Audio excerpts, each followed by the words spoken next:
Okey, baik. Ini adalah kocek buku. Ini adalah kocek buku. Kocek buku ni di mana?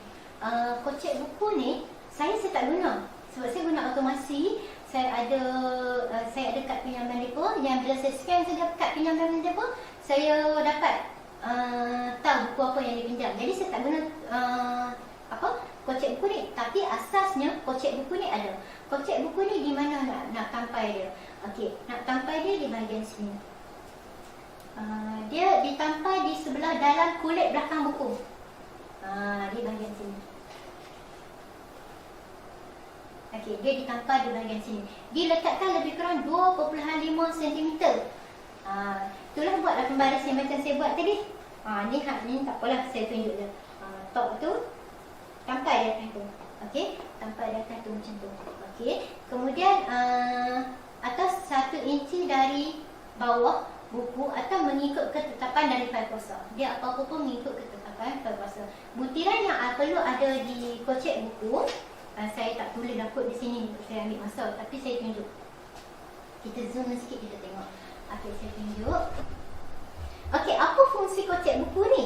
Fungsi kocek buku ni adalah untuk menyimpan kad pinjaman. Kad pinjaman sebab bila tanpa automasi, budak pinjam buku, kad ni yang kita bagi kat dia. Kad pinjaman ni yang kita bagi pada peminjam buku. Jadi dia simpan kad ni dekat dia. Bila dia pulangkan nanti, kita ambil kad ni, kita masukkan. Bukan. Kad ni bukan kita pulang bagi kat dia. Kad ni dalam simpanan kita. Maaf silap. Okey, confused lah. Okay, kad ni dalam simpanan kita. Sebab buku dah pergi kat dia kan? Okey, buku dah pergi kat dia. Jadi bila dia pinjam, maklumat buku tu ada. Nombor perolehan, tajuk buku semua ada. Jadi kita cok tarikh dia pinjam bila, kita tulis nama dia, darjah berapa, tingkatan berapa. Dan kad ni yang kita simpan dekat kita di pusat sumber. Jadi bila dalam simpanan kita di pusat sumber, kita tengok kad ni macam banyak, kita simpanlah ikut tarikh-tarikh pulangan depa tu sampai masa depa pulang dah. Bila murid dah pulangkan buku yang depa pinjam tu, kita ambil kad ni, masuk balik ke dalam kocek tu dan kita letak semula di rak buku. Itu fungsi kad pinjaman ni. Tapi sebab saya guna automasi, saya tak guna dah kad ni. Sebab saya boleh scan saja kad budak tu. Sebab saya bila budak pinjam buku dekat saya kad pinjaman mereka tak ada dengan saya, dan saya nak tahu maklumat apa, saya scan je kad dia, nanti akan naik maklumat buku apa yang dia pinjam. Jadi saya tak guna dah buku ni. Tapi saya nak tunjuk juga. Jadi sebenarnya saya mencadangkan kalau mampu guna automasi, gunalah automasi. Sebab automasi ni dia sangat memudahkan tugas kita. Okey, baik. Jadi apa perkara yang perlu ditulis? Kita tengok sikit.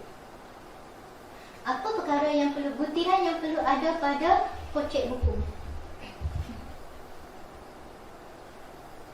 Okey, clear sangat. Bagus.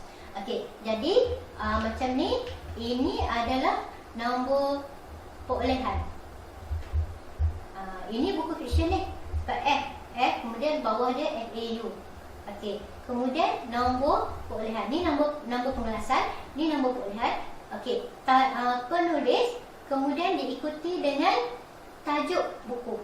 Itu perkara yang perlu ada pada file kocek. Dan nama penulis dan juga tajuk buku tu ditulis di tengah-tengah. Di tengah-tengah file kocek tersebut. Dan yang di kad pinjaman pun sama. Kad pinjaman pun dia kena ada nombor pengelasan, kod panggilan. Dia kena ada kod panggilan dan juga kena ada nombor perolehan. Kemudian nama pengarang dan tajuk buku. Jadi bila kita tampal di dalam buku kita ni,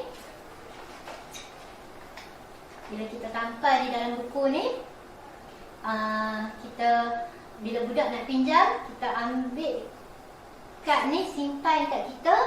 Buku ni kita bagi kat budak. Bila sampai tempoh dia tak pulangkan balik buku ni, ambil kad ni, semak, pergilah cari dia, suruh dia pulangkan balik buku dia. Macam itulah fungsi kad ni. Fungsi kad ni kita nak mengesan buku tu ada kat mana. Oh, buku ni dalam pinjaman murid. Siapa yang pinjam? Nama dia ada, kita tulis dekat pinjaman. Itu secara manual.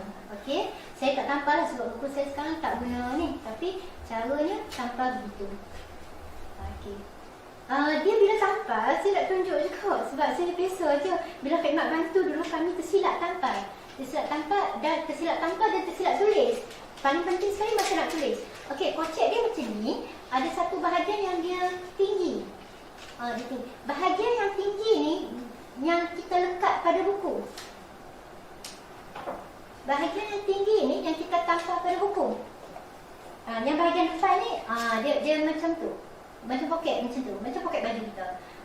Dan maklumat tu ditulis di bahagian yang pendek tu. Kami dulu tersilap tulis, kami tulis. Lepas tu bila kami nak tampal, pusing, dah nak kena tulis lain. Tu pernah berlaku. Pakat gelap. Okey. Baik. Itu tentang kocek buku. Ni contoh dia. Slide saya tak nampak. Okey. Jadi itu contoh dia. Itu contoh dia. Selalunya kita letak dia di bahagian belakang, di bahagian kulit belakang buku, bahagian dalam. Okey, kad buku. Kad buku yang saya tunjuk tadi lah, yang kad kita simpan bila budak pinjam buku. Okey. Slip tarikh pulang. Okey, selepas kita dah buat kocek, kita kena tampal slip pulang. Ini adalah slip pulang. Tarikh dipulangkan.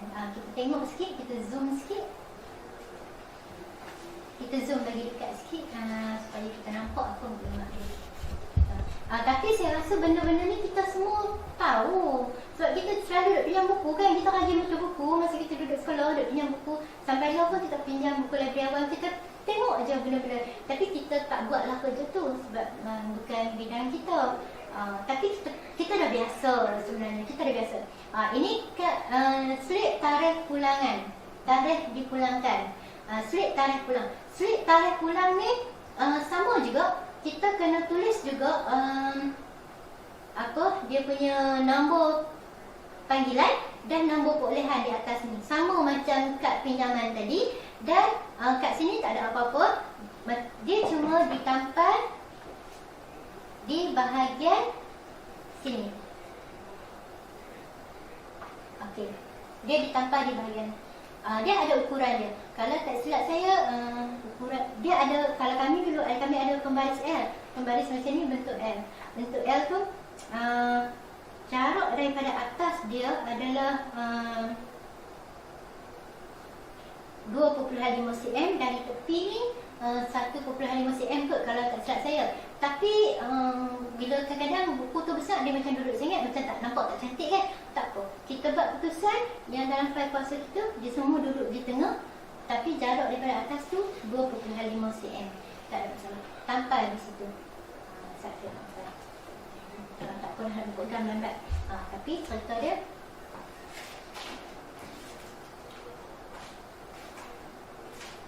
tampal di situ.